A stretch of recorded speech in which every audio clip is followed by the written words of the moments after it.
All right, hey everybody. Let me get the posting going, and I want to jump on. Here's the StreamYard, and oops, I need to mute that. And once again, I can't find those dots to pin it.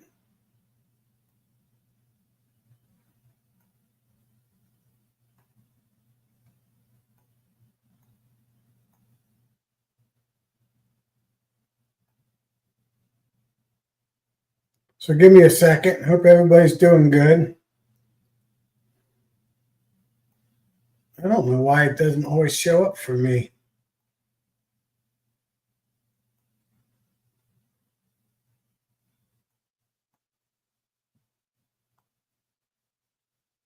Yeah, I can copy it.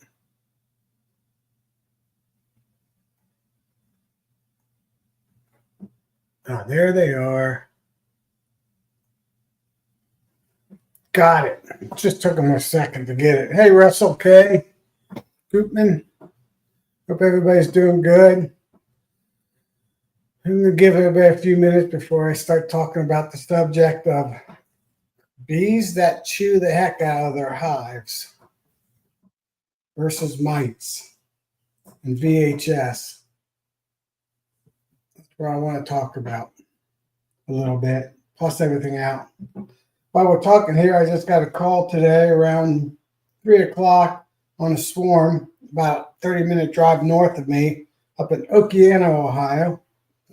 And when I got there, the nice lady, Angela, showed me where it was hanging from a sycamore tree because it flew out from a sycamore tree just an hour before that. So I know this swarm came from a feral hive that was in a sycamore tree. So it made it through winter with no treatment. So then when I'm walking to it, they had probably like 10 acres. And it was probably like 3 or 4 acres in our backyard, big creek running through there with sycamore trees. I noticed there was another swarm on a cherry tree that was on the trunk of the cherry tree. And she didn't know, but about 20 yards from that sycamore hive that's in the sycamore tree is another hive that's in a sycamore tree. So I guess they both swarmed today. I guess one swarmed that caused the other one to swarm just because they were only 20 yards apart. So I picked up 2 swarms today that both came from sycamore trees that overwintered. So should be really good mite resistant genetics, and they're both both full 5-frame swarms. So 3-pounders. Maybe the one might have been maybe a little bit more than 3 pounds. It's pretty packed. So that's good news. Hey, Randy. Once again, it was good to see you last Saturday, a week ago, 26th. Hey, Pete. So I'm going to keep an eye on those two swarms. I combined the first swarm that came out of the sycamore tree in the first hive that I went there. I actually combined to about a 7-frame hive that had a swarm cell in it that I got from a frame from another hive from a friend, and it didn't make it back. So I just combined them today. Hey, Dodd, Steve, how you doing? Hey, Barnhill. Hey, Lee, I got you wearing your hat today. I figured you'd be on today, so I put your hat on versus Tom and Melissa's. I don't think they've ever been on my channel yet. Or maybe they have. I don't know. So I want to talk about, I had my two best hives that overwintered, and both of them were my biggest hives that overwintered and came out rocking. Both are chewers. I put in high density boards, insulation on top of my hives, which you can actually see in my background to my left shoulder. You can actually see the high density board. Well, I got a hole, 2.5 diameter hole cut through the center of it to do bucket feeds that I put on top. Well, I didn't have it. They were just open high density board, and both those hives were chewing the heck out of that high density board from the inner circle. So I had to use duct tape and wrap that circle around to stop them from chewing it. But I also noticed those two hives are my best mite hives that I really don't even have to treat them. I did last year a little bit, but they always came out zeros when I tested them. And so I said, I wonder if chewers mean they're good mite hives. Well, if you look to the other side of my shoulder, my right shoulder, my last 5 hives on that stand are Cory Stevens VSH hives that I got from Cayman Reynolds and Kurt Warner and Cory. That Cory sent a bunch of his VHS queens down to Kurt Warner down in Florida. He got them, made it, and then came and sold them at his place. So Saturday, the April 26th, I drove down there from my place and picked up 5 nukes to get his genetics, and I had the same thing happening. All those 5 hives were starting to chew the insides of my high density boards. So I'm curious if hives that can do a lot of chewing are also have good mite resistance genetics in them. And I was wondering if anybody else ever ran into that proposal that mites that chew or bees that chew are more better quality genetics on keeping mites under control in their hive. So I'm going to keep a monitor on those 2 plus those 5, and then I'm going to check and see if the 2 swarms that I caught today that I know came from feral hives, if they're chewers. So I don't, I just got those today, so I don't know. Yeah, Pennsylvania. I like that. Kentucky and Pennsylvania must be right on the border, I guess. That one of my best hive number 1. They actually chewed their entrance, the wood on the entrance. So they're definitely chewers, and they were actually when hive number 1 was my biggest hive. So I'm going to keep an eye on that. I know a couple of years ago I had a hive that was really, really good on mites, and I just had 1 out of the 21 hives, and they also were good on mites. They were chewers. So I know there's mite maulers, but these bees chew the heck out of everything. So I was just wondering, you get as much rain down here as we were up here? Yeah, Vincent. Today it rained in the morning for about 2 hours, I guess to about 9 o'clock, and then the sun came out. And guess what? The next 7 days, no rain except for Friday. There's a cold front that's coming through, and then the sun's coming right back out. So I think this low pressure that got cut off and it's been spinning right over Indiana, Kentucky, and Ohio for 4.5 days. Actually, since May 1st to today. So 6 days or 5.5 days since it stopped. And April was our wettest month on history. That month we were 5 inches, somewhere around 5 inches over just for the month. And the first February, March, and January, February, March were also above normal. So we're way ahead on rain this year, or snow. Hey, John. Hey, Nancy. How you doing? Got it all pinned today. Posted and pinned. So I just wanted to throw that out there about hives that do a lot of chewing, if they're good VHS. Hey, Rick from Collectors, Rick Bundy.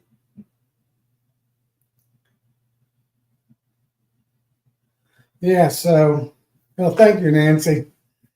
Yes, it took a while. The dots didn't show up right away, but after 30 seconds or so, they popped up. I guess it's a YouTube thing, or maybe my computer. Sunshine 70. Yeah, it got up to 72 today, and tomorrow it's supposed to be 75. So I'm cutting grass in the morning, like after the dew, around 9:30, 10.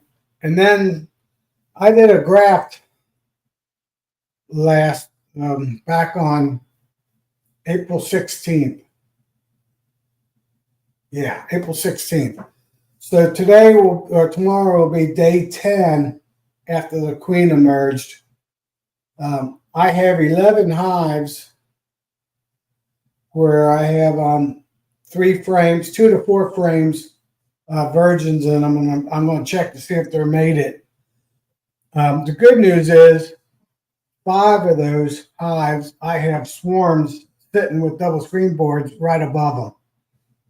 And I also, so I had 5 other ones, actually 6 other ones that I also did introduce new virgin queens to them. So I got to check them.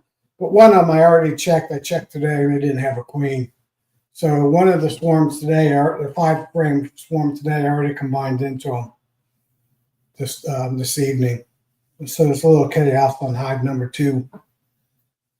So I got it noted in my notebook that I keep on every hive.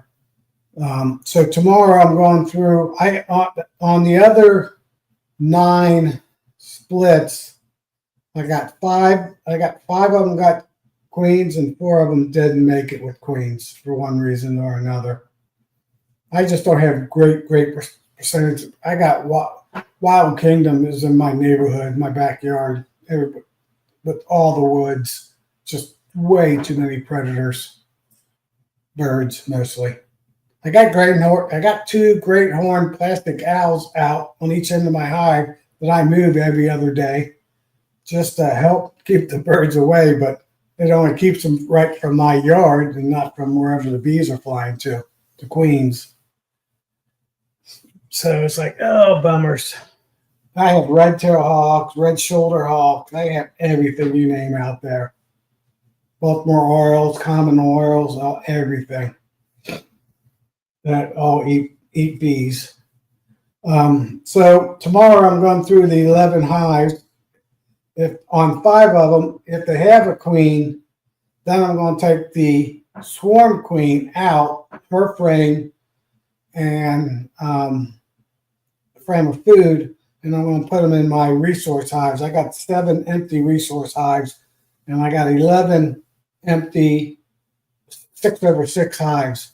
So if they don't have the queen, I'm going to move one of those 5 queens over, and then take the swarm queen out, move her to the other resource hives, and then I'm going to use the bees to boost up these 2 to 4 frame mating nukes, and they're in 10 frame boxes, and combine them. So there'll be anywhere from 7 to 10 frames of bees going into the honey flow. These were all my honey hives. These are the 9 hives that died over winter time, and then the 10th one had no queen. That was hive number 2. So I put a queen cell in there, and she didn't make it. So now I just combined them with that swarm today. So I'll be busy tomorrow. 11 hives I got to check for the virgin mixed for mated queen, and then do something with 5 swarms that I've caught over the past week. So I think I'm up to 7 swarms. I caught 8, but 1 was for a friend that I gave. One was a 2-framer virgin swarm, and she didn't make it back either. So I got to do something with those 2 frames of bees. I got ones from. If I got an extra queen, one of the swarm queens, I'll just put them with them. So I got places for all the queens and all the swarms. So I'm going to use swarms to boost up the density of the bee density of my honey hives. or I'm going to use the swarm queen because I didn't have enough mated queens out of those 11. But I got 5 already that are just sitting in mating nukes, little 1 frame mating nukes. Hey, Ripple Effect. Hey, Jack and Danette. And see if I'm Kimberly. Hey, Kimberly. I think that's everybody. Let me scroll up and double check. So I'm going to be really busy tomorrow, cutting grass. And looks like I got everybody. Cutting grass, and then I got basically 16 hives that I'll be going through. So, busy day. Cut grass, that takes about an hour and a half, and then take my nap, and then I'll work on the bees. Yeah. So tomorrow's not going to be much of a retired day. It's going to be a work day. Bee day, grass day, and bee day. Oh, Russell asked how many supers I have. 8 hives have a deep super and 2 medium supers on. And by tomorrow, I'll have 16 hives. All 16 hives will have a super deep and a super medium. And like I said, 8 of them will have 2 honey mediums on top of the deep. And 5 more production hives. I need to catch 5 more swarms to get the bee population up, which I believe tomorrow, being 75 degrees and sunny, and 5 days of 5.5 days of rain. With the sun came out around noontime today. It was like 55 degrees, and it got up to 72. So, like I said, I caught 2 swarms at one place today, and I'm sure tomorrow is going to be a crazy day with swarms. I bet you on the west side here where I live, there'll be half dozen swarms, my prediction. So if that's the case, I get 2 or 3 of them. I'll do the same thing to those hives. I'll know if they have a queen or not because I'm checking them tomorrow. And if they do, I'll just move the swarm queen into the 12 framer and dump the rest of the bees in the hive. No, Russell, I don't have any. The 2 biggest hives would have swarmed, but I did a little trick that's very seldom talked about in bee chats or even written in books. Is on those 2 hives, I took the queen, and both of them had 2 open frames of brood, and they both had like 10 frames of brood, and 9 to 10 frames. 2 of them with open brood. So I took the open brood and with the queen and a frame of pollen and a frame of food and moved them into a 10 frame hive. So 4 frames out of the 10. Then this time I waited 12 days. I went in 6 days later and checked for cells, but on both cases, they couldn't make cells because I took all the open brood. There wasn't any viable open brood on the other 7 to 8 brood frames. On both of those, I took 2 out of the 8 and I took 1 out of the 7 and both get them down to 6 brood frames. And I put those in other hives, honey hives, to get theirs number up. Hive number 2 was one of them that I just put the swarm in to really boost a couple hives. Then on 12 days later, then at the 12th day, I did a acrylic acid vapor on those 2 hives. And then I took the queens that I moved. She already had laid up in those 12 days 2.5 more frames of brood out in my 10 frame box. So I took those 5 to 6 frames and put them back into the 2 hives, hive number 1 and hive number 3. They think they got a new queen. In fact, both of them will start fanning. The bees started getting all excited that they got a mated queen back, and they don't have a clue that was their old queen. So that's a good little trick, Dave. You don't want to expand your yard. Just move the queen for 10 days or more, and then move her right back. You just have to worry about emergency cells. But if you move the open brood, your chances are they don't have any viable larvae and all the cap brood. In this case, that was the case on both hives. So there's a name for that, the Harris method or something. But it works. All my other hives, except for two, have either last fall queens or it's going to have these new queens that I grafted this spring. So they won't swarm on me. Two of my overwintered hives could swarm on me. I checked them 2 weeks ago. They were both up to almost 8 to 9 frames of bees. So they're not great queens. They're just average queens. And they each got a deep and a super medium on them. They did have a decent amount of brood. They were just, well, we had a cold late winter and cold early, halfway through spring. So those are both Caucasian Colony hives, and they were just slow building. So they might be really good. I mean, they might be booming now. I haven't checked them in 2 weeks. So I need to check them for swarms, those two hives. That's hive number 8 and hive number 11, I believe. It might be 10. It might be 8 and 10. I have to look at my notes. I keep notes on all my production hives, all 21 of them. I don't keep notes on my resource hives and my 12 framers.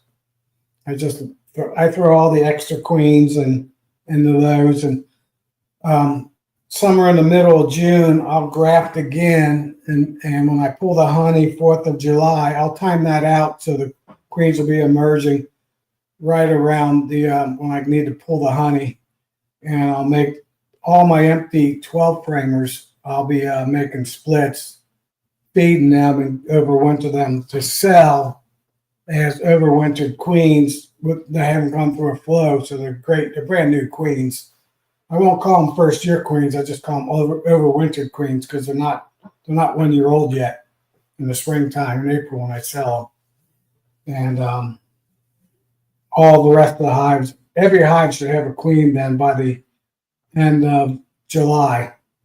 And if I need a couple more queens, I'll just graft again, after the 14 days, 10 to 14 days after the queen emerges from her cell.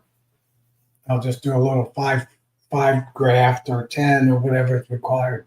Hey, Brian, hope everything's good up where you are. I guess that rain's still probably hitting you. It's good here in south. I haven't checked radar to see if it got out of the northeastern part of Ohio. I think it'd be getting close by the end of today. Yeah, so I figured that's the back side of it. So I think this is the last rain for you, Brian, or at least hopefully it is. I'm sick of the rain this year. But I think we're almost into Mother's Day. Usually I got the swimming pool about ready to put out. And there's no way. I think later on this week, after this cold front comes through Thursday, we're supposed to get a 43 and a 44 for the low. So maybe the swimming pool won't get put up this year. We had that happen, 15 years ago. I don't think it finally went up, but it didn't. We didn't have any days in the 90s, and I think most of the days were like upper 70s to low 80s. And then nights would get down into the mid 50s to 60. That happens around for my area, but on the same time, we could have a summer where it gets up to 100 5 or 6 times a year during the summertime. Hit 90, 20 to 30 times. So it all depends. We're in that big struggle between Canada and Mexico, or the southeast and the north boundary line. Oh yeah, Brian, you did build those quail a penthouse, and they look like they're happy, doing really well in your video. So I didn't comment, but I don't comment too much anymore. So yeah, I'm getting there. I'm going to have 16 after tomorrow. I'll have 16 good honey hives. And the good news is, with all this cold weather, the flow is, we've had a flow the past 2 to 3 weeks, but the black locust trees haven't bloomed. And that's another subject. Those typically bloom a lot of times the second week of April, and I cringe because we'll have a frost and it'll kill them. And if we get to the third week of April to the last week of April, the chances of having a frost go way down. That's good news. Well, they haven't even, it's now what, the 6th of May, and they still haven't bloomed. I think, I haven't kept record, but I don't ever remember the black locust trees blooming in May. It's always been the sometime the second to the end of April, maybe the first couple of days of May, but that'd be it finishing up. I saw the apple orchard that's a half mile from me, a big orchard, and those apple trees haven't bloomed yet, and they usually bloom in April. I saw the tulip poplar trees are starting to get their flower heads, so I think in about 2 weeks they're going to be blooming. I didn't see any flower heads on the sycamore trees when I was getting the swarms today, but they'll probably be in 3 weeks. So I think it's all going to hit at one time. So I'm struggling to get the hives as big as possible, as fast as possible. So, like I said, I got 15 of them. 16 of them will be in good shape after tomorrow. There'll be at least 10 frames to 20 frames of bees, or 15 and a half. They'll be too deep full. So, hey, Mike. And let me see. I haven't checked comments too much.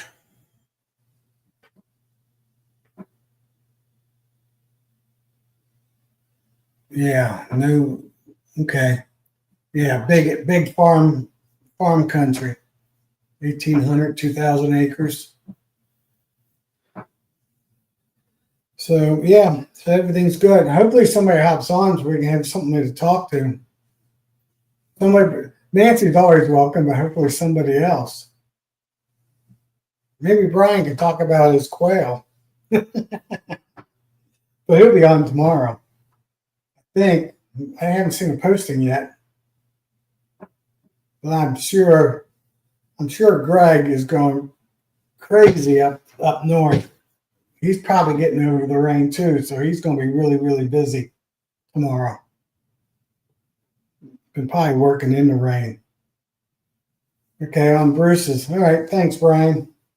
Yeah, I couldn't remember. I don't pay much attention if you guys go around between the three of you or not. I just know you're on every time, or most of the time. Hey, Philip. Oh, he'll hop on. Philip always hops on. So that's about everything that's going on. Swarm season, it's been really slow. Another thing, swarm season usually starts about the first week of April. We'll get a few, picks up the third week. It really hits hard. The second week hits hard the third week of April. And this year, the first couple swarms were about the middle of April. And then there's been very few swarms between the middle of April to last week. We had a couple last week. Last Thursday, it stopped raining about 2 o'clock, and the sun came out, and it warmed up 10 degrees, and I caught a swarm in my swarm trap, so that was good. But by 10 o'clock, by 5:30, when I was still getting that swarm, I actually had to smoke it in because I was finishing up in a thunderstorm. So we had like 2.5 hours of sun. We got a swarm. Today, the sun comes out at noontime at 2 o'clock to the sycamore trees overwintered feral hive swarm. So I'm sure tomorrow there will be a dozen swarms in the greater Cincinnati area. I cover the west side of Cincinnati, southeast Indiana, and some of the western half of northern Kentucky. Everything within about a 30-minute drive. This one today was 33 minutes, dead north of me. Beautiful country up a little bit north, dead north of me. I was probably about a mile from the Indiana border. These two hives. It was really nice. Most of the time I don't know where these swarms come from, but it was really nice knowing that both of these hives were feral hives. And I got one hive so far. I didn't mention those two hives overwinter really well that are chewers were both Amish hives I got from my brother's last year, swarms. And I know of at least 4 because I've talked to him, Amish beekeepers around his property, his 101 acres, that all keep bees, and I know they don't treat. One of them, the guy's younger son, manages the hives, and he'll hit them with acylic acid vapor in the winter time, and that's it.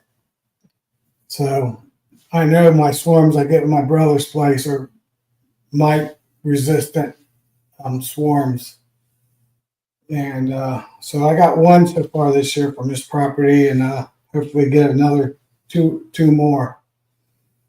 I didn't talk to them this year to find out how their hives did over winter, but they usually get about 20% loss when I talked to them in the past. I see them there's an Amish grocery store, and a couple of them work there. So when I stop in there to get some groceries and stuff like that, when I'm staying at my brother's, I'll stop in there and talk to them.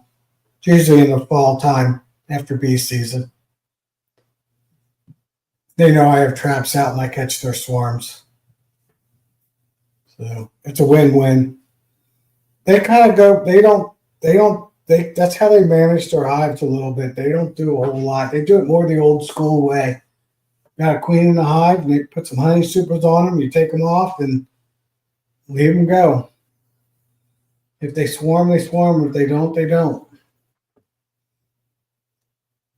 So I'm going to try to get that way. You guys, I'll talk about this in July if I'm still doing this Tuesday, whatever Bob's doing. I treat differently than everybody else. Todd of La Vista knows because he was my test yard.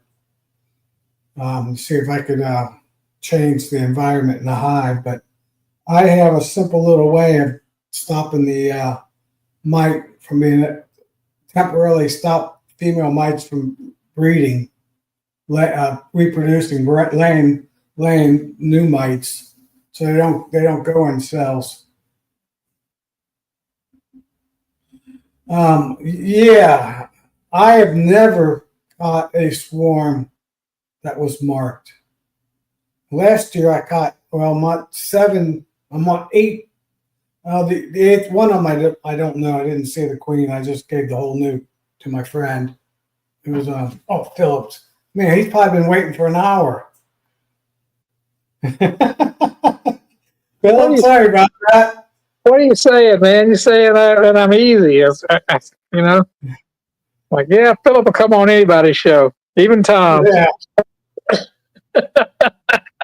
Yeah. How long you been waiting? 10 minutes? Nah, I was starting to wonder if I wasn't being shunned. You were talking about the Amish, and I was being shunned. Yeah. No, it wasn't that long, probably 30 seconds. Oh, okay. Sorry. I didn't put you out there too long. So you're talking about everything's going good with me. I literally just walked out from the bee yard with Noah. We were going through. We'd already gone through everything, but we were kind of re-going through everything and getting rid of laying workers, and we were grading some nukes. We're getting ready to sell 3 of them, so we were grading them, make sure we had 3 good ones. Right. I sold my last 7 a week and a half ago, so I'm done. Well, my goal this year was to sell 10, and I'm so glad I didn't pre-sell them because I would have been scrambling. I would have been tearing apart my main hives to get 10. So, one reason why I'm trying to build some hives up is I sold the queens out, and I sold nukes. I had to take them from my good hives, my honey hives, versus my resource hives because those are the ones that didn't make it through the winter time. I didn't lose so many of my production hives. I lost all my resource hives and my nuke hives. Yeah, I haven't lost anything. I just like to build up some new ones to replace the old stock, and that's our queen takes were just pretty abysmal this year. Yeah. We finally, knock on wood, got after our third try, we finally, or Noah did, finally got some queens. How many?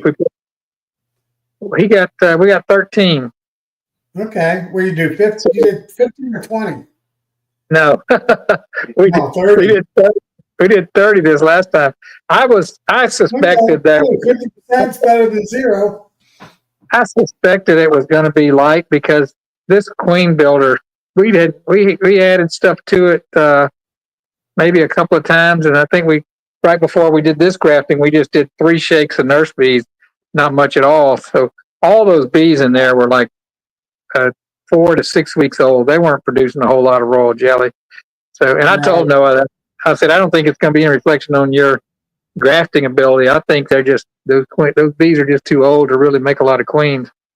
Yeah, We needed we were it was more a matter of just not wanting to give up, because we have been going through. If you don't replace that hive, your cell builder, you can only get 2 good runs out of them. And by the third run, they won't make as many unless you're replacing bees. Well, that's what we were on. We were on the third run. The first run, they only made 1 cell because I left them young brood, and they made a bunch of cells in that.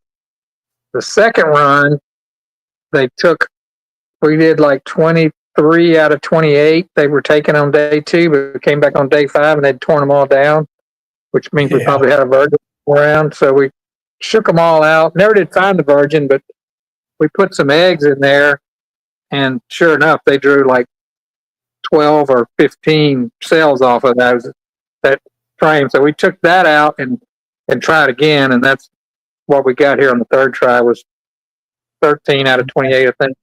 Maybe 14. It might have been 14 out of 28, but a couple of them they hadn't. This was day 7, and a couple of them it didn't look like they had capped yet, which I thought was kind of unusual. But we took 10 out, put them in our makeshift incubator. It's my honey warmer, and I just put a bowl with some rags and water in it, and cranked the temperature up to 92. And I used your technique. I used the queen rollers, but I taped them in so they can't get out. Right, that's a good idea. They will. I want to say hi to TC, James from New Life, and there was somebody else, Roy. So I think I got everybody. Yeah, so that's good. Yeah, 15. I mean, you probably had a few that were just bad. You flipped or something. Yeah. But I don't know what we're going to do with them. We had already done all of our splits, so we're going to have to come up with some more splits in the next 4 to 5 days. Yeah, I'm done doing 2 or 3 frame splits with brood. Well, that's the thing. I don't want to take any brood away from anything. What's that? I said I don't want to take any brood away from anything because I'm moving any extra brood I've got. I'm trying to move it into production hives to get them right, to make some honey. But I also don't want to waste the first cells we ever made either. So right. Just one of those. Last year I made a little box, a little bit bigger than one of those styrofoam ones that have those really 3 little plastic frames. This box holds two full frames, but they're half frames, and a little pocket to put water and a little pocket to put a block of sugar in it. And that one did great. I got a queen in that one, and all it took was 2 cups of bees. So I'm going to make a whole bunch more. I think I'm going to do 6 half frames, so it'll be 3 frames. Right. And make them back to back. So I have 1 on each end, 2 in each little box. And make about 10 of them. So I can do about 20. Yeah. I've got a queen castle that I made my first year, and I've got they're kind of, I guess you could call them half frames, but, or maybe a little smaller than that. And they have like 4 or 5 in each quadrant. Right. Now, I used to have a bunch of like nukes that I could put those in like 3-way. I got rid of all that, and I kept this thing, and I kept enough frames just to fill it. And I figured I'd just give it away to somebody. It's just sitting out there. I hadn't done anything with it in like 3 years, so we might just dump some bees in that thing and just let's see what they can do. Right. I've got a way I can feed them and all that stuff in that one. So Right. That's my game plan. Now I'm just going to do, a rectangle, just 2 of them, one on each end. I don't like having too many entrances. Opposite end will be fine. I got a whole bunch of concrete blocks and just put them every 5 to 10 feet on my side of my yard and put these on top of them and dump some bees in them. I'm going to make them so they're long enough so I can take a frame of nurse bees and just shake them in the box, close them up. Put the cell in, close them up.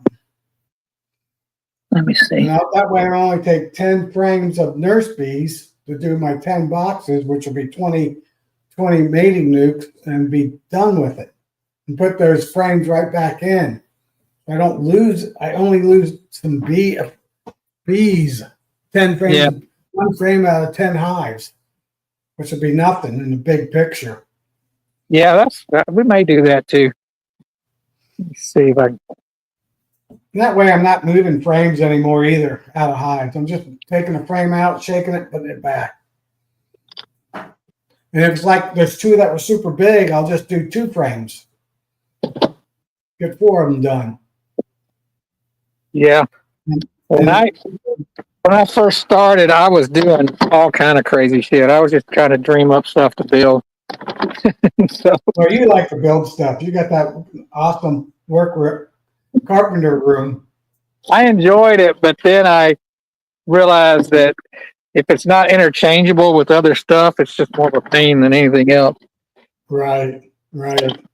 Here, tell you what, we'll do a little show and tell if you don't mind.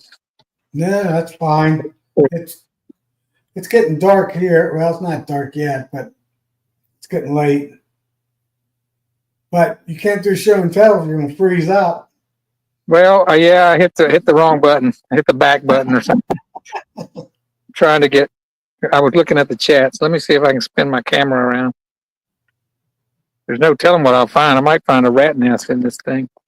I know. I could hire Brian to print me these little mating nukes.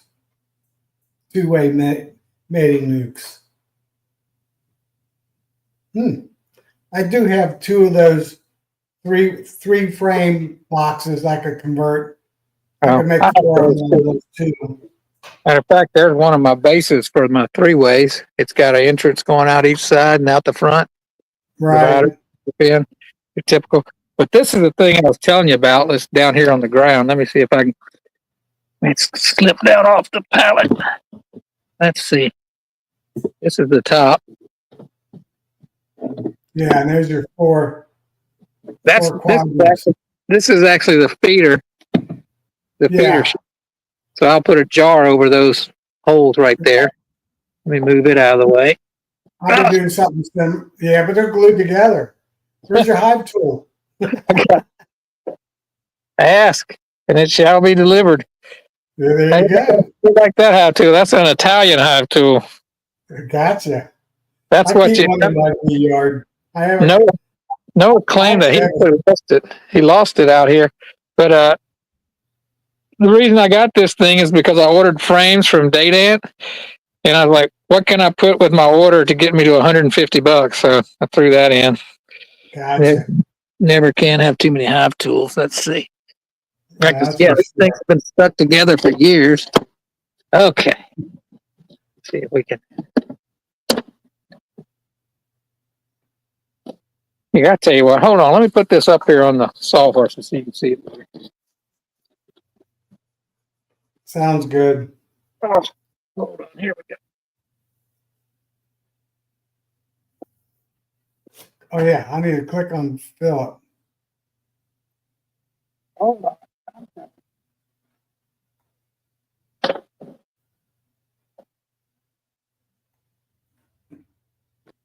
Okay, I'm back. All right, so here it is. You saw the top shim, the feeder shim. You feed through there. If you look here, there's red, white, and blue, and yellow on opposite corner, and these lids match up. I have to get my hive tool to pop those up. Philip, is that a standard size deep? No, it's not. There's nothing standard about it. And then Okay. these are the frames. So there's, I think, 5 in each. I'll need to put some foam strips or something in here. But I'm thinking about doing what you said. Just dump some bees in there, throw a cell in there, and see what happens. Right. You go across 2 of them and dump a frame in. Yeah. And you're good. Maybe I'll try to raise some queens in this, and then maybe I'll, when I get to 1,000 subscribers, maybe I'll give this away if somebody will come pick it up. Yeah. I won't be going down to Texas. It's heavy as heck because it's 3/4 inch plywood and it's got 3/4 inch plywood dividers. I've only been to Texas a couple times, and that was for work. Dallas and Fort Worth. But this would be good for 4 of the queen cells anyway. Right. If we dump some bees in it.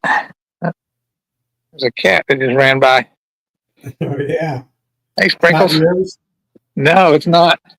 I like it to come up. It keeps the mice down. Right. Keeps the rats down too. I don't know how many families of fox in my neighborhood.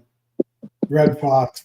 They keep the population of small rodents, medium-sized rodents down. I saw one the other day carrying a baby raccoon. So I was like, all right, take care of that raccoon population. That's right. And I found out today one of my neighbors hired a sharpshooter to shoot the coyotes because we have a lot of those.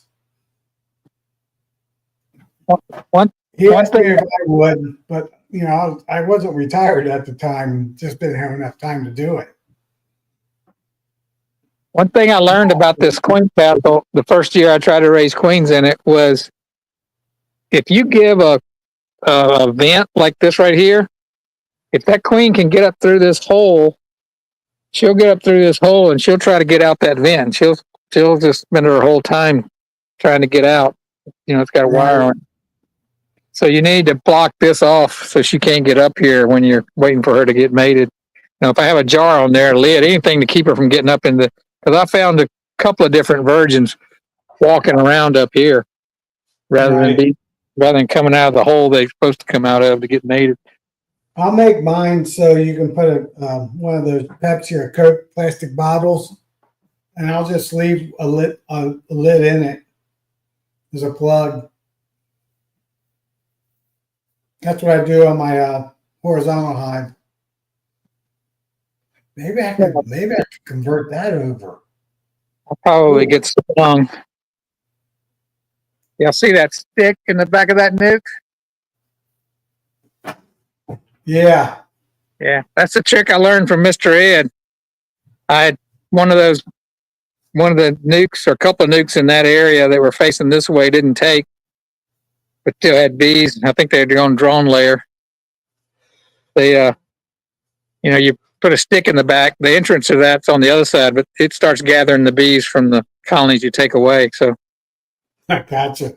It's a way to give them somewhere to go. Right. I'm doing a combine. I'm doing a paper towel combine and those 2 over there. The one below it's really strong, and that's a drone layer above on the top there, and a decent colony below, but right keep the bottom there. Well, when I combined that swarm today, it was 5 frames. So I took 5 frames from the hive. They were all filled with honey. I put them in the top box, split the other 2 frames and 3 frames to the outside, and put that swarm right down in the center, with the queen being in the middle. So I figure they're working out. The other bees will be glad they got a queen. I got to get some of these out of here. This is actually, there's a colony here and a colony on top of it. I got I got 5 of them that way right now. I'm combining them tomorrow. Skyscrapers over here, so I need to go in, and one of those has an old queen, one has a new queen. So what I've been doing is stealing the brood from the old queen and giving it to the new queen. But it's time. It's time to me to take some of these somewhere else. Right. I'm taking, if they've got a new queen, then I'm taking the old queen out and using the bees.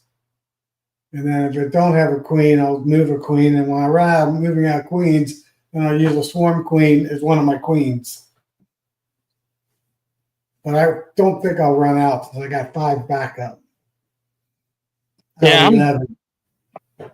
I'm not gonna have any issues with running out of bees, that's for sure. But I'm worried about honey flow because, like last year, it's raining every 2 or 3 days. Right. Well, we got next 7 days. We got a 2 or 3 hour rain, and that's it on Thursday. And it's Thursday morning, I believe it is, or no, it's after PM thunderstorms. Yeah, so that'll be fine. I'll roll in about 4 or 5 o'clock, 6 o'clock, and have storms, and the day will be over. So,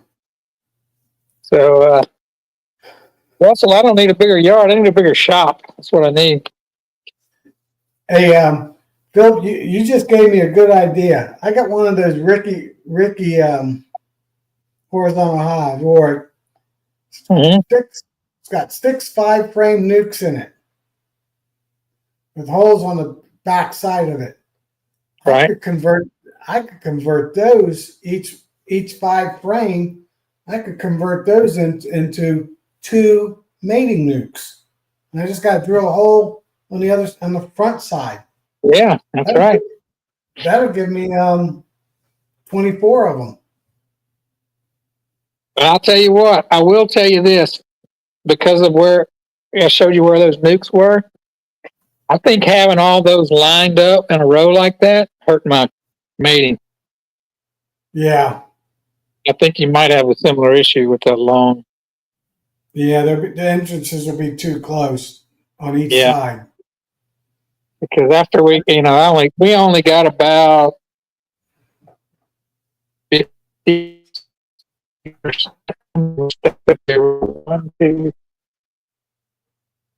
Yeah, I could do 10 right there in that spot.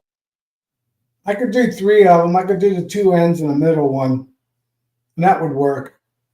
Mm-hmm. And then leave the other 2 with nukes, 5-frame nukes. Yeah, we'll take. I've heard. I think Brad said when you have those side by side type garments, if one of them is queen, it messes the ones up. Phil, you're really getting a bad signal where you're at.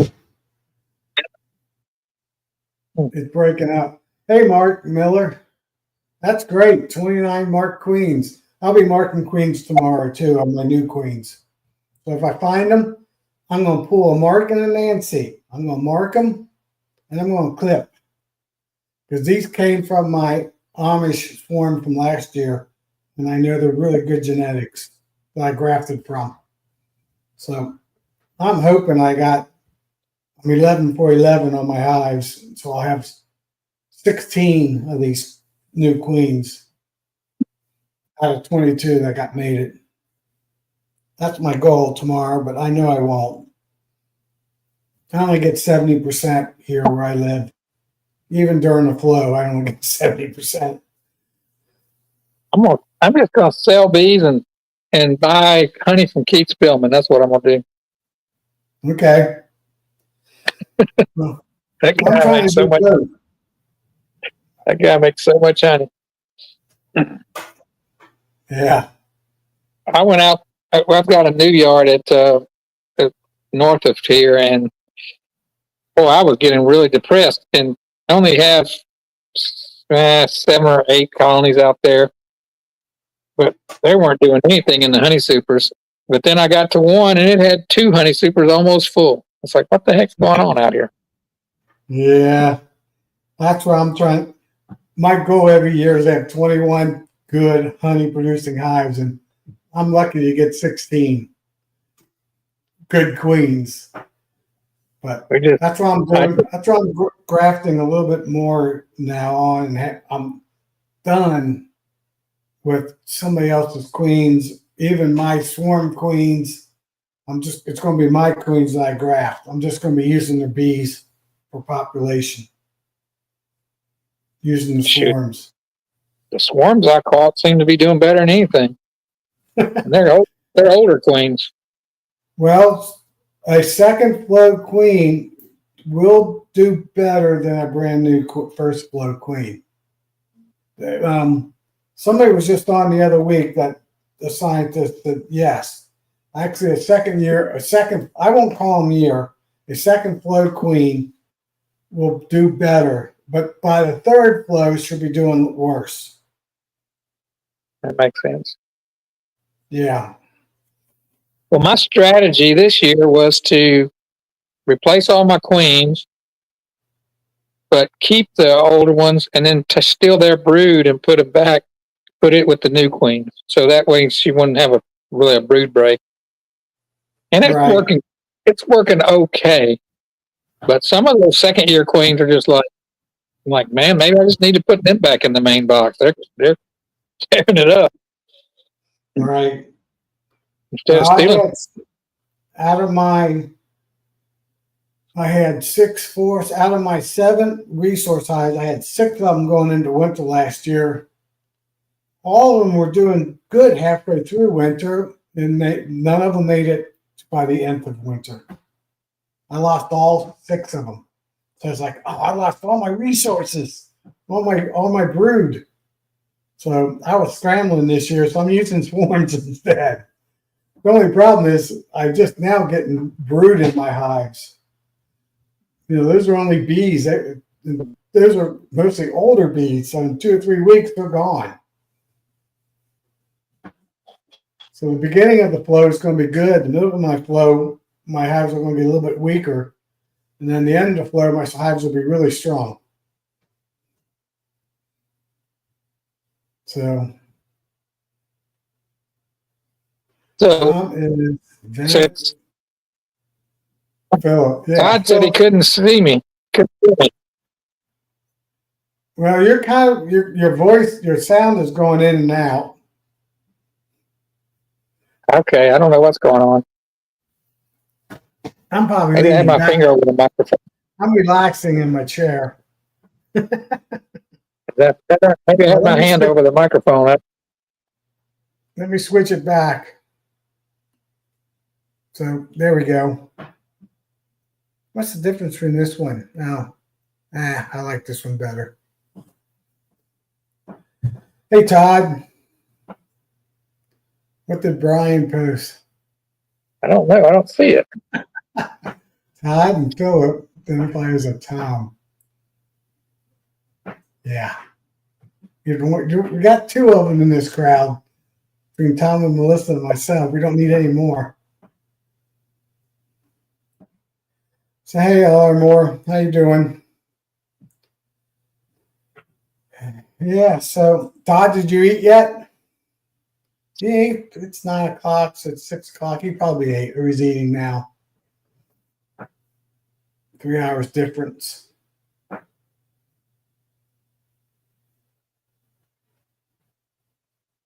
We need to have a contest to see who knows your last name, Tom. Yeah, there you go.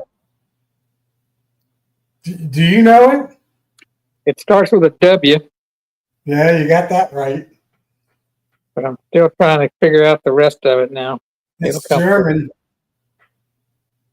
It's German. So Let's see if anybody knows it. See if anybody can put it in the comments. yeah, put it in the comment if everybody knows my last name. It's not Mac. Yeah, that's what I thought it was for at least a year. I live in Mac, Ohio, which is west side, just outside of Cincinnati. Yeah, I think I remember it now. So let's see if anybody else gets it before I. I hope it's not Maccabees. DC's not right.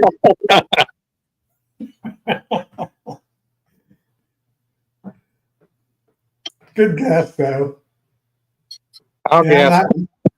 I don't think I have any heredity from the Maccabees. That's in the Old Testament.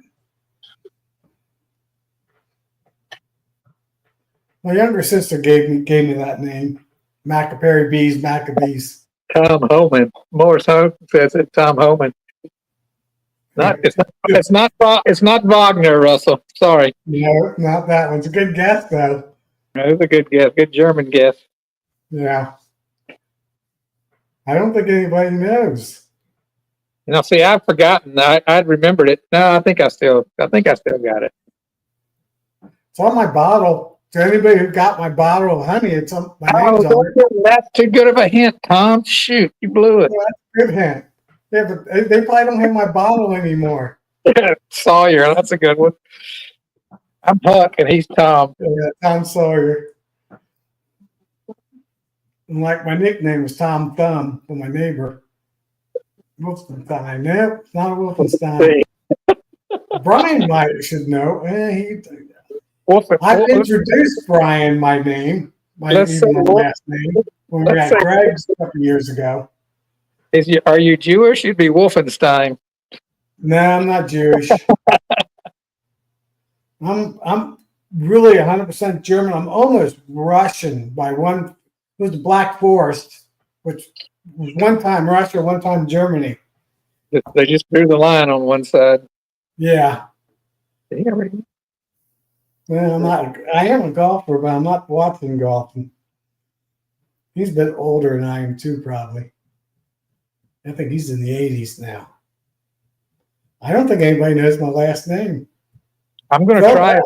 I know your last name. You ready for me to try it? I got your bottle, though. Is your name on your bottle? Whose? Yours. Mine? Yeah, it's on there. It's got. Yeah, it's a requirement in Ohio. Winterschnitzel. There you go. Yeah, Winterschnitzel. That's really good. That's actually the first half of it's close. Yep.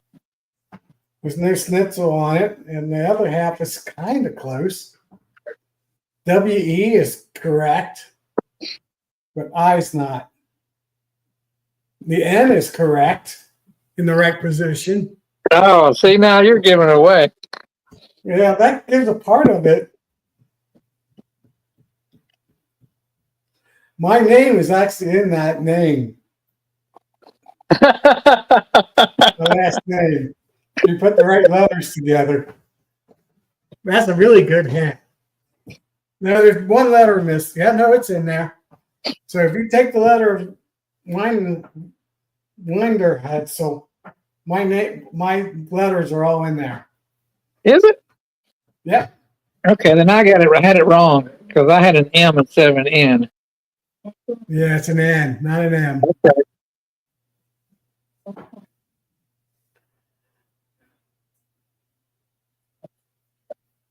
You'll probably get a lot of that with the M instead of the N.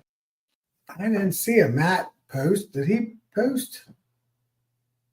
Highland. Hey, Highland. You see what DC said? Half the alphabet is in there. There's a lot of people's names in that in Weiner's. Mine is there too. Who knows? Yeah.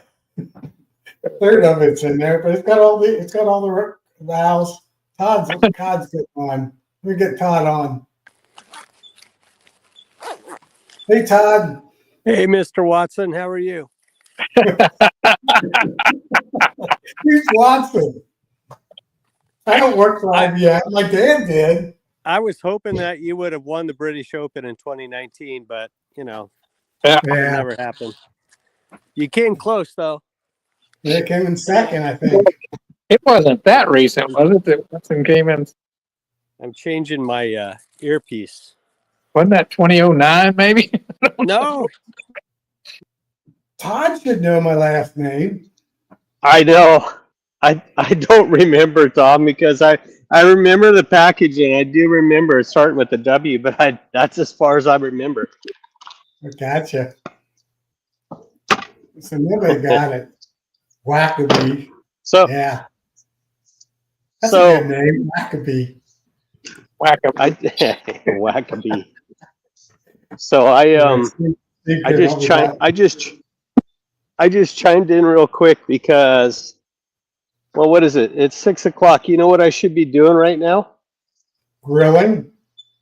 I should be eating right now, but I can't because now all of a sudden I have to go to Sacramento tomorrow for meetings tomorrow and Friday, and it was windy today, so I came out here to, let me see if I can find one.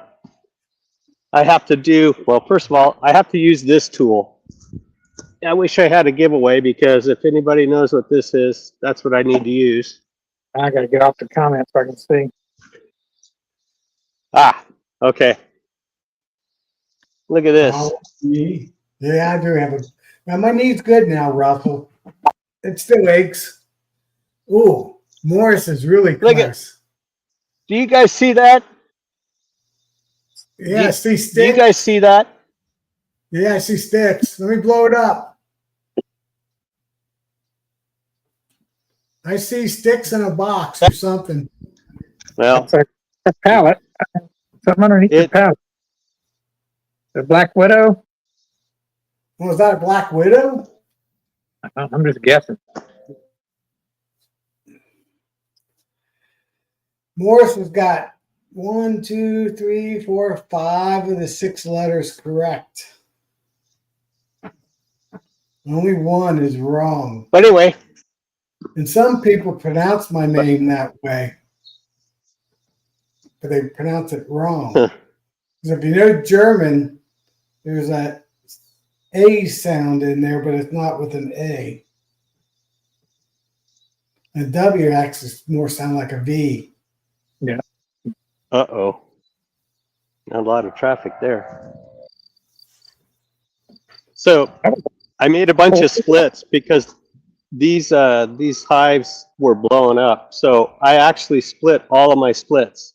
And I did splits on I did splits on 322. And I had to do them again on Sunday. So and that was probably kind of late. But a Yeah, pro tip your orange bloomings already.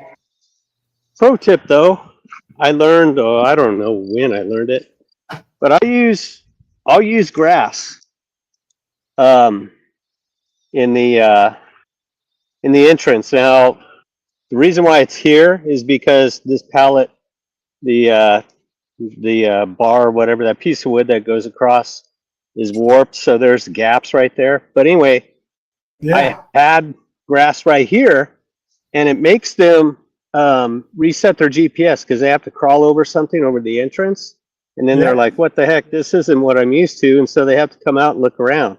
And then when they do that, they zero back into that spot instead of wherever they came from. So Right. Yeah.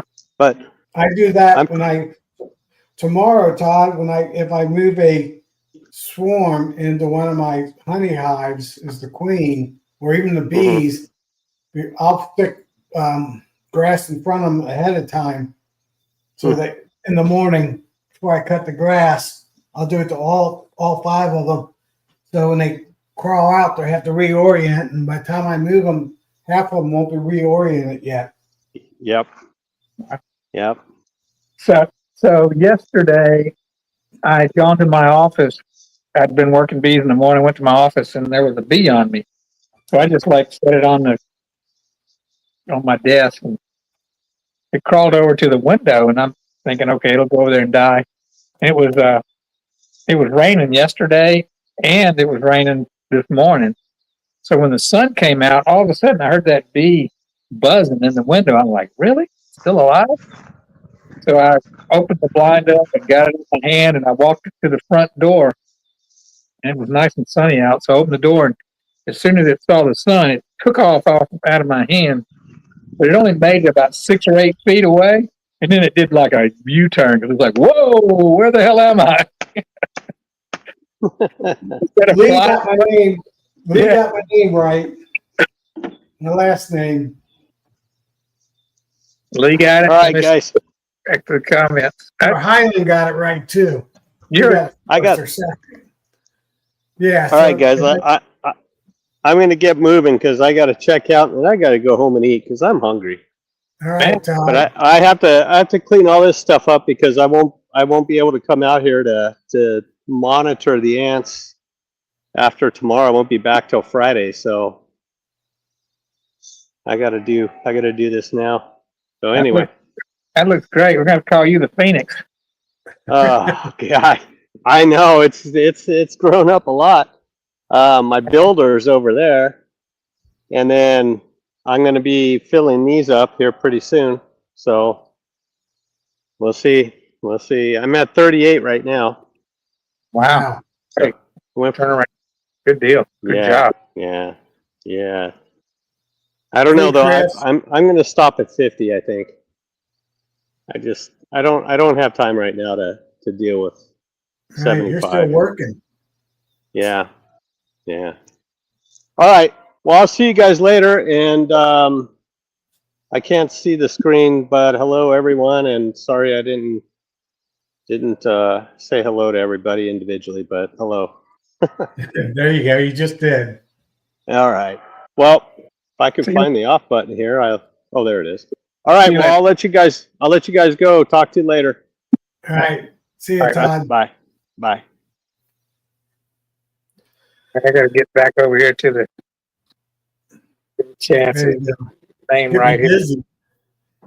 Yeah, so if I put the German, it's Vayner, but we pronounce it Wayner. So EH is an A. Yeah, I was trying to say Waymer with an M. Yeah, with an M. But it's an N. That's my last name.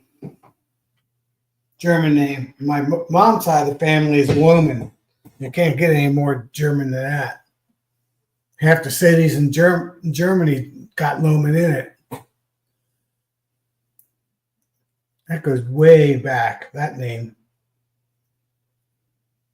Oh, Highland Honey got it before Lee did. Look at that. Yeah, Highland got it first. Or they were typing in at the same time. Close. And Morris was more like what I was thinking. Some of them got my bottle of honey, so they should be able to look on that one. Now, my middle name, I'm named off of a cartoon. Okay. Tom Jerry Weimer. Gerald, yep, you got it. My middle name's Gerald, which is Jerry. That's my uncle. My middle name's my uncle. Got from my Uncle Jerry. Man, if I'd known that, I wouldn't have spoiled it. I was just taking a really wild shot. That was like a Tom and Jerry. Oh gosh, you know I'm calling you Tom and Jerry from now on. Sorry about that. That's fine. Go ahead and apologize up front. Hey, it is what it is. Hey, at least my parents have a sense of humor. I loved that cartoon when I was a kid. Man, I loved that cartoon. I watched that thing. Yeah. The only thing that I liked better than that was, as I got a little older, Ren and Stimpy was my favorite. Okay. That was nuts. Roadrunner was pretty good. I don't know. I always wanted to catch that damn Roadrunner. Yeah. So what time is it? 9:15. I'm not going to go real late tonight. I need to clean up a little bit. Catch some swarms today and going in hives. So yeah, I wanted to ask you, how many swarms have you been called out for? I've been I've caught 2 in traps. I've been called out. I've got 6 times. Wow. Only 2 from my contacts. All the rest of them are from friends and other beekeepers. In fact, one of them, a good friend of mine, his younger brother, where he works in northern Kentucky. This is a strange one. He's got a hive it's been there for over a year. It showed up last year and it swarmed. So I went there the other day in the rain, got the swarm. They swarmed in the rain. I guess they were desperate. But it's made out of concrete blocks, cedar blocks, and then it's got decorative block on the outside. So this hive is in the 3.5, 4-inch hole that's in the center of the concrete blocks. Yeah. It has to be. Yeah. No, there's it's the same complex where I office now, but there's a big concrete block wall, screen wall between the neighborhood and the office park. Yeah. There was bees in that thing. And that was before I was a beekeeper, but yeah, there were bees flying in there. And they called, and people came out and they couldn't do anything, but they put something in there that drove the bees out, which I looked that up and I couldn't figure out what that was. You can put bee gone or one of those what you put for moving bees. This looked like a little piece of almost like yellow chloroplast that they stuck in the hole there. Okay. And said it would drive the bees out. And I after I became a beekeeper, I said that would be really handy if you were doing like a tree cutout or something. But right. I never have been able to find it. Maybe they were just pulling my leg. I don't know. I don't know. I'm glad you got it. I put bee gone and that other stuff in the smoker already, and then smoke them, and they don't like that. Mm-hmm. Put a couple drops in on your smoker fuel. But I told them, I said they're not going to mess up your wall because you can't mess up concrete. So I said it's on the corner of the building. It's away from their entrance. They said we're just going to leave it. I said that's great. Next year, in the middle of April, I'll bring a swarm trap over and I'll catch your swarm. Yeah. So it had 2 swarms. It had a virgin swarm too. So got a virgin queen too. She's in one of my 12 framers already.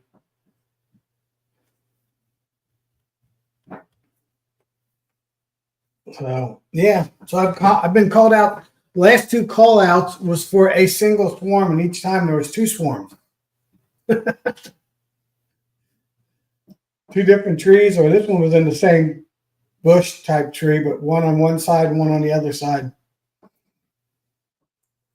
Well, they're about 5 or 6 feet apart. So are you doing any cutouts? I'm doing one, but I don't do cutouts. Actually, he asked me to do this cutout, and I said, I'm going to have to bring a concrete saw. Cut this baby out. I told him, I said, the bees aren't going to hurt anything being in there. Even if you leave honey in there, you're not going to know it because it's all concrete. So I'm not doing that cutout. So I still got the same friend. His mother's house has bees in the wall of the basement. So him and I are going to do that cutout sometime this summer. I'm gonna tell on him because I turned down a cutout. I was at my mom's last weekend. A guy called me and he had just bought a house and there were bees in the wall and he wanted me to come. And I said, yeah, I really don't do that. You can Google it and find somebody. And then I texted my son. I was like, I just turned down a cutout. And if you want to get into that, then it's a day's work usually, and it's like you can get $800 to $1,200 around here for doing one. Yeah, and yeah. I tell everybody it's $1,000 to $2,000 depending on how big it is and how difficult it is. I need to up my price, but of course, what good is my price? I'm not doing them anyway. But right. But my son just walked over here and whispered, "Yeah, I'd like to do those, but you're gonna have to show me how to do one first." So I said, "You want to get on here and declare that to the world and everybody?" He said, "No, he wasn't ready to declare that he's going to be doing cutouts." But hey, if I wasn't just working every day, I would actually. That's something I would probably enjoy doing if I did it all the time. But Right, to me, cutouts are something you got to commit to. It's not something you do every now and again. right, right. It turns into a job. No, they are. Some of them take all day. Well, I mean, just shaking bees out of a bush or a tree can take 2-3 hours. Sometimes, yeah. So just unless they're just real nice and tight, but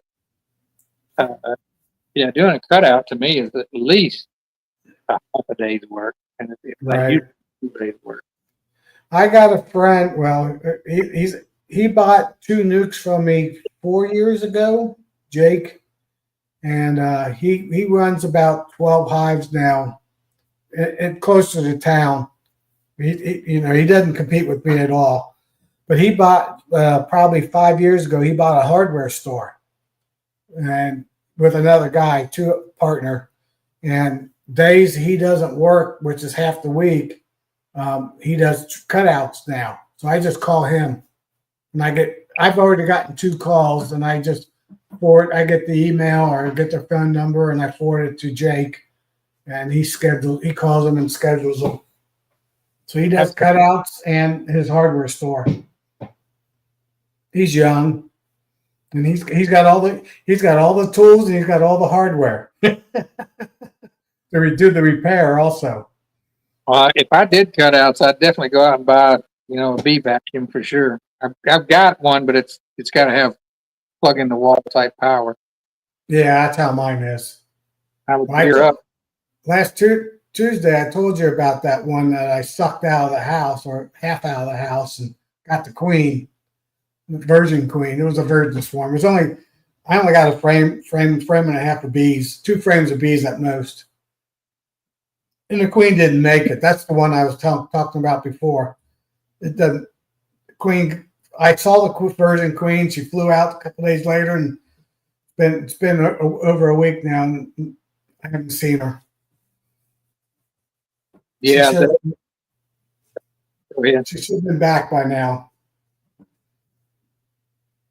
Yeah, I did one cutout last year, and it was really small, about as big as like a volleyball or a basketball. Gotcha. And it didn't have hardly any honey and no brood, 0 brood. I told the lady, I said, "Look, these don't have a queen," and she was all excited because I said, "I'll give you all the honey. I don't care. I don't need the honey. Right. I can't sell it anyway." But she was excited. Then I ended up giving her literally 1-inch slice of a piece of comb. That's all that was in there. Yeah. I won't tell them anything about honey. I'll tell them if there's honey, I'll give you some.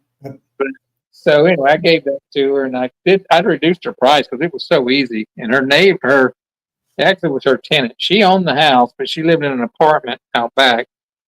And the tenant, I guess he had some construction experience. I told her, I said, I said, if you'll expose them, I'll take them out, and if somebody will build it back.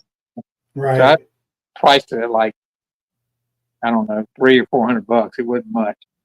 And when I got out there, it was so small and so easy, and he exposed it that I knocked off $50 or something off my price. Right.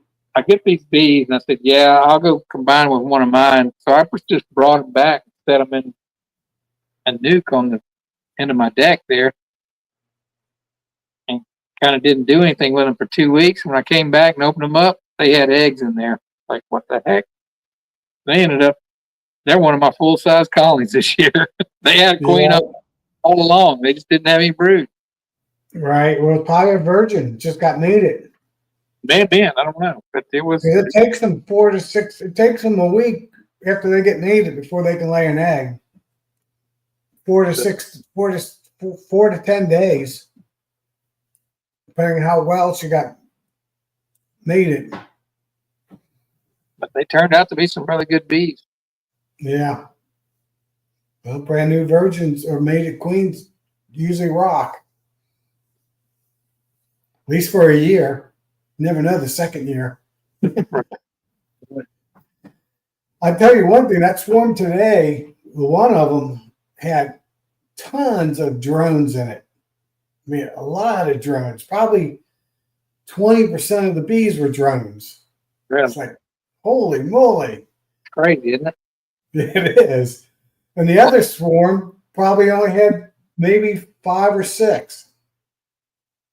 Well, you know, in the video I put out a few days ago, the smallest, I think it was the smallest swarm that I transferred on the outside, the frame against the wall, on the wall side of that. I pulled it out and it was all drones on that side of the comb. And it wasn't drone comb either. It was just worker comb. But it was this, it was nectar and pollen. They were probably over eating, getting a free meal. Yeah, that's what they're doing. It was literally covered with drones. There wasn't a drone cell in that swarm trap, not one. Yeah. So they either swarmed with them or they moved in after they swarmed. I don't know which. Well, today, they swarmed with them because she called me while they were swarming, and I got there half an hour later. So there's no way that those came from the tree, and they were all with the virgin queen.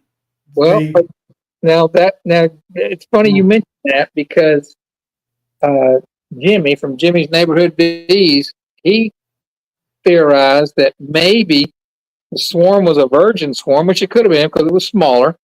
It was laying when I transferred it, but he's thinking that those drones followed that virgin back from her mating flight into that colony. And I thought that kind of makes sense, Yeah, that could be. Yeah, I don't know if they do that or not. But they got in. And they didn't get in there a little bit. There was I would bet there was 500 drones on that side of that frame. Well, I know that this swarm that I got today had a ton of them. Every once in a while, I'll get one swarm that has a ton of drones in them. It could be from an old queen, and she laid a ton of drones.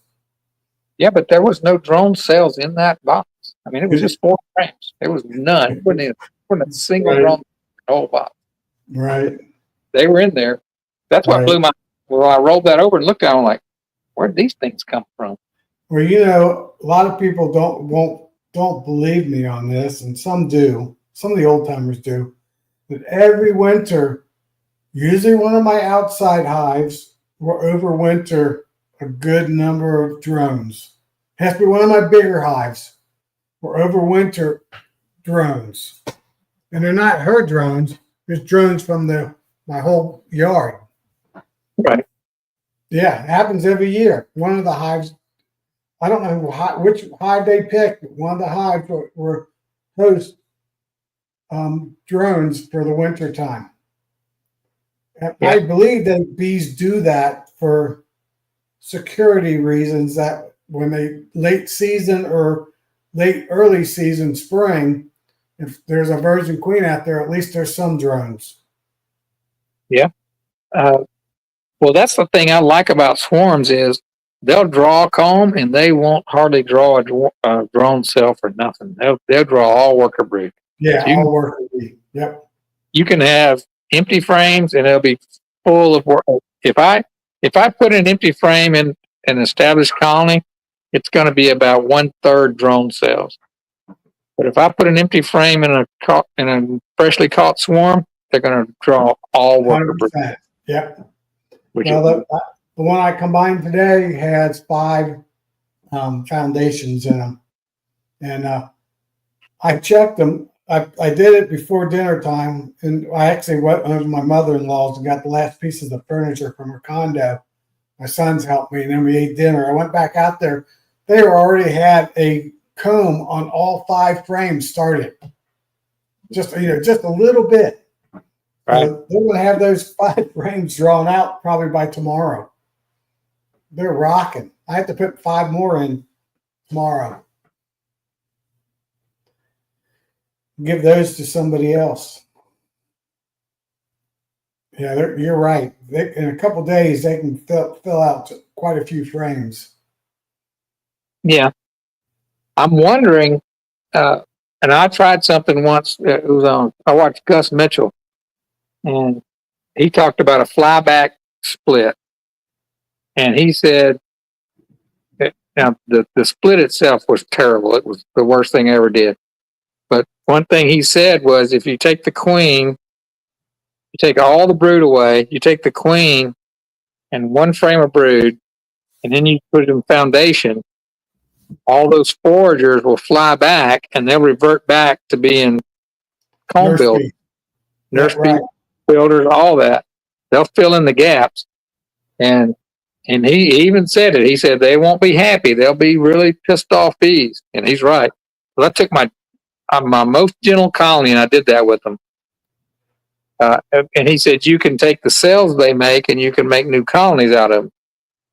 Well, everything was exactly like you said, except for that basically the colony I took away to make queenless. Those cells were awful. They were the worst I'd ever seen. They were stubby and emergency, and it was just, they were bad. Yeah. But he was right. Those foragers came back and filled that box up with comb in a week. Yep. They reverted back and they filled it up in a week, and he was right. They were really pissy. And this was my most gentle colony in the whole yard. They were pissy because they had to do all. But people don't realize those flyback hives act like swarms. Yeah, it was wild. They did exactly like he said. Now I don't know if I'll do it again. I mean, it's really almost like a shook swarm. You know, if you've ever done one of those, they build comb real fast too. A shook swarm does. Right. And those queenless hives, like you just created, they're bringing a lot of honey too. Right. Nectar. They'll fill up every frame. And with a little bit of pollen mixed in. Yeah. If anybody out there doesn't know what a shook swarm is, you take all your combs and you shake the bees off in front of the hive and let them crawl back in or fly back in or whatever they're going to do, and then you give them only foundation. So they have to start completely over. Right. And they'll build it back like a swarm too. Yep. But you're not going to get honey out of them that year. I can tell you that. No. Luckily, I think I got on deep frames. I'm probably 95% comb now versus foundation. And on honey, I'm probably about the same. I probably got 5 honey boxes that need foundation on them. And that's it. And I don't think I'll be using them this year, so it'll be next year. Because I got enough to put 1 deep and 2 supers on all 21 honey production hives. Really? So far, I've never done that. That's my goal every year to have. That's enough for 100 pounds. I usually get 80 to 90 pounds per hive. So that would be enough to, to fill up every hive to get my capacity. So you keep some deep comb to make honey with. Yeah, I go single deep management. So my deep on top is honey. Okay, I hadn't thought about that. I do single for the most part too, but I just go. I'll put a deep on the top to get, set up for a split, but I don't keep it for honey. Yeah, and sometimes I'll take the outside frames. Actually, the end of April, I do this every year. I'll take the outside frames of the brood box because they're honey frames, move them up to the top box, and then I'll put comb foundation or a honey frame that's wet honey and put it right in the middle of the brood. So she won't run out of space. And once I get 1st of May, she won't swarm on me because there's enough bees already emerging out from all the other cells. And that usually gets me to the end of May, and I don't have to worry about swarming anymore. Yeah. I usually only have to do that once. And Well, this year, because I wanted to replace all my queens, I realized that I didn't have enough drawn deep frame. So I just went in and put, empty foundation or foundationless is what I use with a starter strip. On Right. top, I pulled up 2 or 3 deeps with brood in them to get the bees to move up and work those. And and of course, where those 3 came out, I put foundationless in the bottom. And in my mind, they were only going to draw out the ones in the bottom, and they might draw a little bit in the top. But I was actually wrong about that. The bees moved up yeah, and drew out the comb in the top, even though there was only 2 or 3 of the ones that I pulled up with brood in them. They wanted to be in the top more than they wanted to be in the bottom. bees So, build top down. yeah. So it ended up working out for me because I got a good bit of drawn comb out of it because they had a lot more build up there.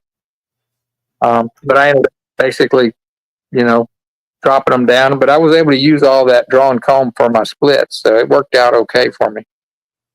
Yeah, they're either built top down or from their entrance out. Yeah. My biggest problem with splits was I had a lot of brood, but I didn't have much in the way of nectar or honey frames. But Right. that's a better problem to have. You can always feed. You can't make brood.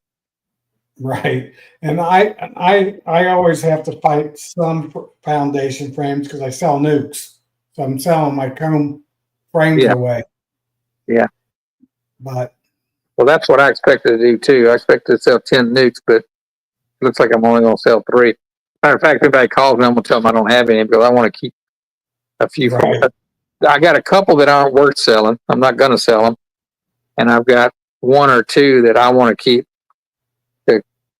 to say that this is part of the line that I've been, propagating.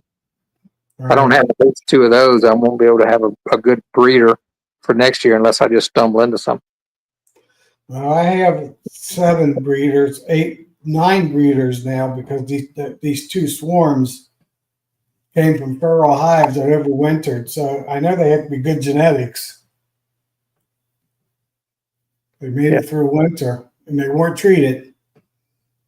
I'll tell you what, I need to tag that one. I was telling you, I went up to my yard up in Crossroads, which is north of here, and only one of the colonies had were filling up the honey supers, and they were filling up. They had 2/3 or 3/4 of 2 honey supers filled up when everybody else had hardly anything. I need to put a tag on those. Yeah, I need to breed from that bunch. right. They're going to stand out with that. I go by honey and I go by brood. How much brood they have early, during the spring. I've generally gone by a little bit on brood, but mostly just by gentleness. I want bees that aren't going to try to sting me every time I open the box. I don't have mean bees. Even for my swarms, I don't get them. So Well, I don't even worry about. Down here I don't have any of that Africanized trait up here. Oh, well, I shouldn't even be saying that because all bees in Texas are Africanized. All bees in Florida, all bees in Arizona. I love these. I love you guys up north here. Especially people that sell queens like to say that. All bees in Texas are Africanized. And I go, well, wait a minute. What about the ones that are like right on the border with Arkansas, right on the border with Oklahoma, and right on the border with New Mexico? Oh, I know. On the border with Louisiana. Are those people don't realize they did a study in Canada, and they did almost all the commercial beekeepers, all the big beekeepers. Ian and Brad, I'm pretty sure, did the studies. they found out even all the queens up in Canada had 1% to 2% Africanized gene in their bees, in their queens. Yeah. And I'm sure all my hives have some Africanized traits in them. Probably the ones that do the chewing have maybe a little bit more. Who knows? I will tell you, the ones that get after my butt will be some of the best honey producers. Back and forth on that, but yeah, there's some truth to that. Right. Right. So there's no such thing as a purebred bee hive. Even these people that think there's some getting close because they get stock from England and stuff like that, drone brood. And they keep, cutting the percentage down. Sue Kobe, she does that. But any feral bees or any bees in the United States have some Africanized traits in them. Everyone. So I've gone back to the chat a couple of times. I wonder if my phone is messed up or if I haven't seen a comment in 30 minutes. There hasn't been a comment since 9/17. I haven't seen that's one. what I was thinking. Are you and me just talking to each other, or is there anybody out there? How many people did it say are watching? I just did a test. It's working. Okay. Well, you know what? Oh, there comes it. Yeah. Chat's Pencil dead. Tucky bees. I haven't seen that before. Chat's dead, is what Barnhill said. Yeah. I think the subject. All right, we woke them up. They were just asleep out there. I just trying to make sure. Yeah, that woke them up. That's a good question. We might have offended DC. Who knows? There you go. That's a good comment right there. DC must have clocked out. Did we get a wellness check on DC?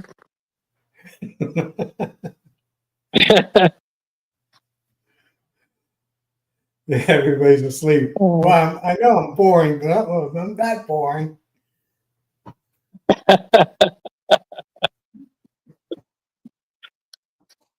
Yeah, I thought maybe we were just on StreamYard and everybody'd gone away. Yeah. I think our subject's been so interesting, everybody's just listening. That's what it is. I want to know. I want to know how Pencil. I can't even say it. Kentucky. Kentucky. Pennsyltucky. Yeah. How did they get that name? I need to know the answer to that. Pennsyltucky bee. I'm sure Probably this property is half in Kentucky and half in Pennsylvania. Do they even border? Yeah, they border each other. Eastern. I've never heard that term. I grew up in Louisiana, in the northeast corner of Louisiana, and a term they called was Arklamis, which was Arkansas, Louisiana, Mississippi, that whole intersection there. So maybe it's like that. It could be. There's a town in Indiana up by Fort Wayne, Kendall, and everybody calls it Kendalltucky because they act like Kentuckians. Pennsyltucky with West Virginia. That makes sense. Is there a town called Pennsyltucky in West Virginia? If you had to drop me anywhere and I knew I could get along with everybody, I think West Virginia would be where I'd want to live. That's a beautiful country out there. Oh, it sure is. But it's a little bit like Northwest Arkansas, though. Well, now here I'm going to offend somebody, but and this is something I just noticed: the more beautiful the landscape, the more crazy the locals are. So you don't just move in there and set up house. You got to be kind of part of the. And it's like that way a little bit in South Louisiana sometimes. If you're from out of town, you don't always get accepted. But There is an area called Pennsylvania. there is. Yeah, it's between Pennsylvania and Kentucky. In Pennsylvania. Outside of Pittsburgh and Philadelphia. Really? Yep, that's must be where he's from. I thought just Googled it. We'll find out if Nancy's listening, because I always thought Philadelphia was always trying to be New York. It goes way back. That's going to make her mad, probably. There's some history there in that area. Oh, absolutely. So that was the hotbed of the Civil War right through there.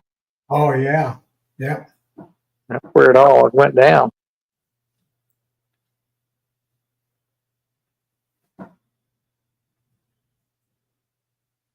There's DC. He's back. Ah, yeah. What he went for? Dave's always welcome. DC. Let's see what my phone wants. Text message. Oh, just my wife. Just blow her off. Dude, if you didn't watch. Yeah, nothing important. Yeah, DC was eating. Okay. He's out west too. He's on the coast. No, he's not on the coast. He's in the rainforest. He's in the inner. That is rainforest. He's in the innerland rainforest, the only one in the United States. Yeah, and it's a beautiful country where he lives. Oh yeah. Someday I'm going to take my wife there. We'll fly in. We'll fly somewhere close to there. Although they think they're on the left coast out there. They act like it. Yeah. Not DC, of course. Present company excluded. Yeah. Well, Portland, not a good area. Oregon.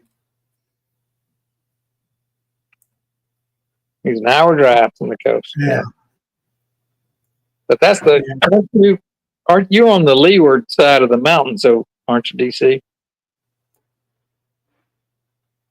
Yeah, he probably is.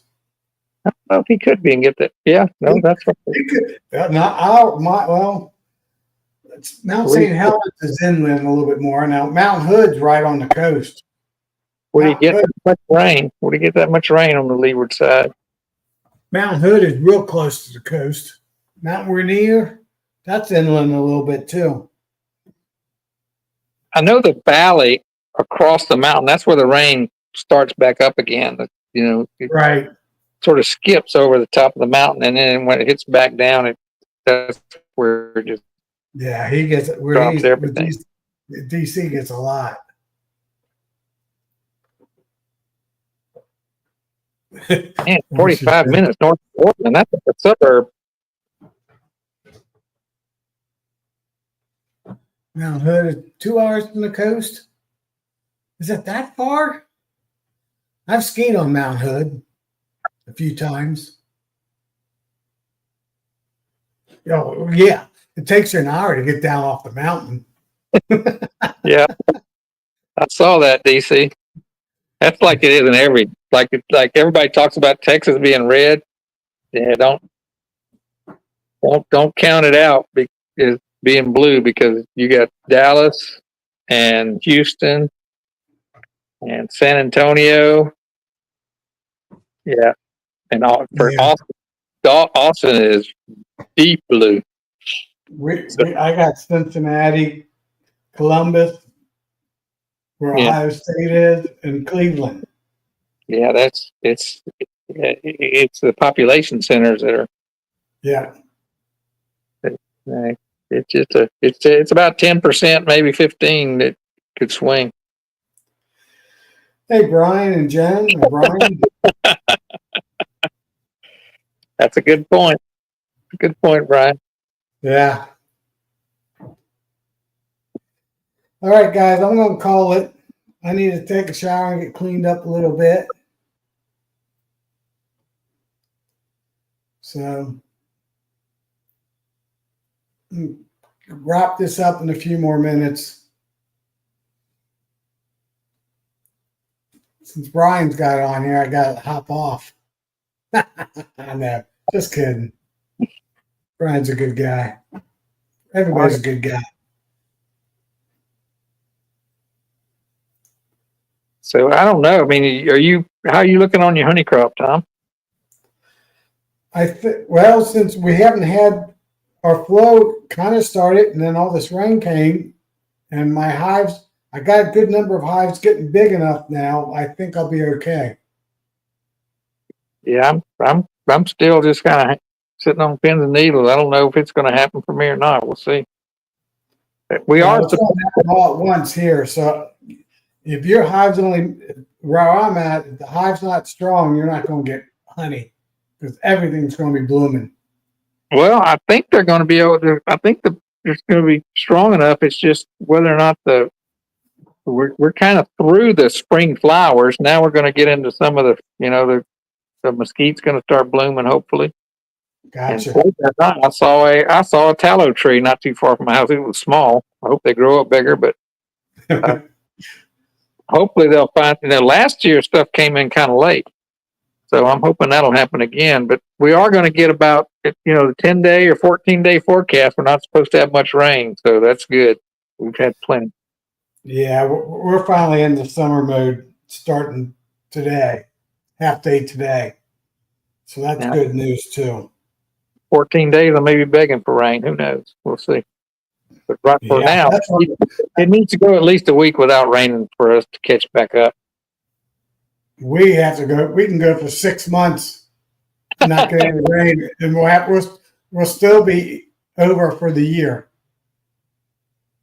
That's how much rain we've got in the first 4 months of the year. Yeah, with us, it's not how much; it's how often. Yeah. Well, it turns off usually around the 4th of July, middle of July, the faucet turns off most years. And we'll just, once every 2 or 3 weeks, we're going to pop up thunderstorm if you're lucky. Well, last year it turned off for us finally on June 1st. But I thought it was too late. I thought there's no way, but then the mesquite bloomed, and so I did get some honey down in the country. So right. Hopefully we'll do that. But right now we've got all of May. If it'll just stop now, or at least slow down, we'll be okay. But yeah, July and August, if we get one rain a month, we're lucky. That's how we are in end of July, August, in September, and half of October. But by the middle of October, it really starts raining again. Yeah, it's middle of September for us when it comes back.